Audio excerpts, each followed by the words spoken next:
ইহঁতৰ কাৰণে ইমান চিন্তান্বিত হ'ব নালাগিব।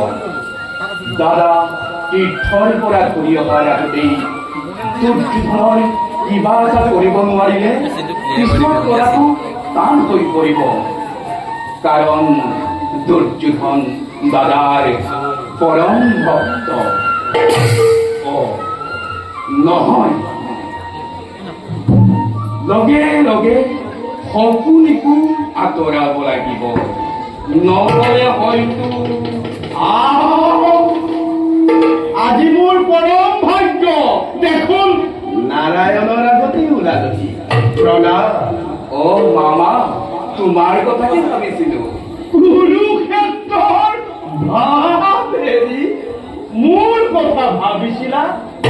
কুৰুক্ষেত্ৰৰ ভাৱৰ মাজতে মোৰ কথা ভাবিছিলা? আমাৰো চাউল উখলি। কিয় মামা? কত দিনে ডাঙৰ ডাঙৰ গ্ৰহ নক্ষত্ৰবিলাক গণনা কৰি আছিলা দেখি আমি চকুৰ পৰা নাছিলো। এতিয়া এইবিলাক শেষ কৰি যেতিয়া যদুপতিয়ে সৰু সুৰা কৰাৰ লেখত ধৰিলাহি, আমিতো কপিয়া কৰা আমাক পঢ়াবাই। মামা, তুমি বৰ চতুৰ। সকলোখিনি যদুপতিৰ পৰাই ধাৰ কৰা। বাৰু মামা, এটা কথা হলো কবানে? অন্তৰ্যামী ভগৱানক নকৰি জানি। বাৰু কোৱাচোন মামা, এই কুৰুক্ষেত্ৰত তুমি কাৰ পৰাজয় কৰে ভাল পোৱা?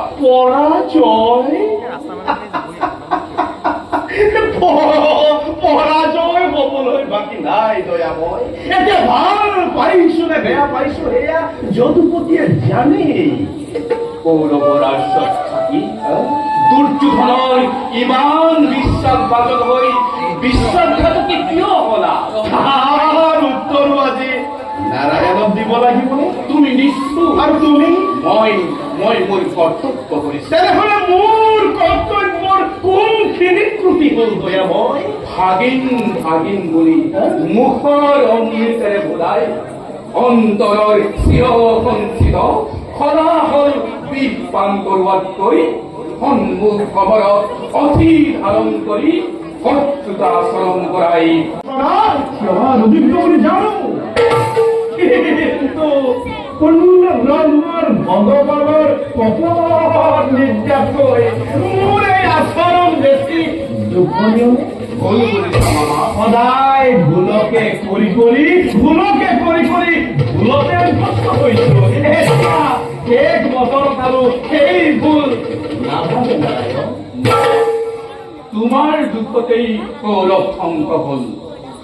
স্বৰ্ণ অলংকাৰ চাই কৰিছিল ৰাজভাতা বিভীষণে,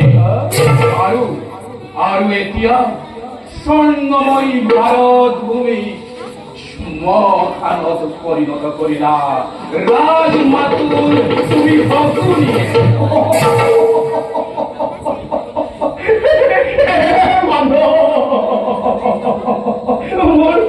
ধন্যবাদ, তুমি গ্ৰহণ কৰা। বুজিলো মামা। অতি পৰমভগহেৰি সকলি দুৰ্যোধনৰ অংগৰে পালিত দৰিদ্ৰ সকলি প্ৰভাৰক প্ৰবঞ্চক ৰাজক দুহি সকলি মূৰৰ ওপৰতেই এই ভাৰত সকলো দুখ সকলো কলংক পেলাই দি অগতি ভগৱান শ্ৰীকৃষ্ণই যেতিয়া দুখৰ হাত সাৰিব পাৰিছে, এই সকলি সামান্য সকলি নহয় নহয়। ইয়াৰ জীৱন ধন্য জনম ধন্য। আৰু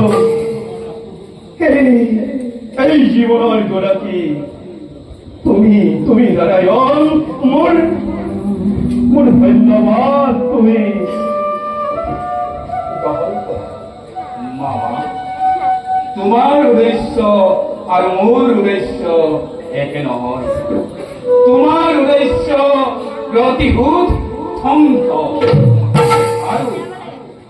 আৰু মোৰ উদ্দেশ্য ধৰ্ম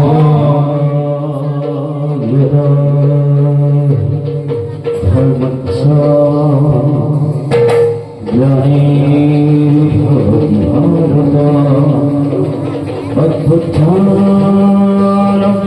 অধৰ্মৎস তদাত্মান সৃজন্যঃ পৰিত্ৰাণায় সাধূনাং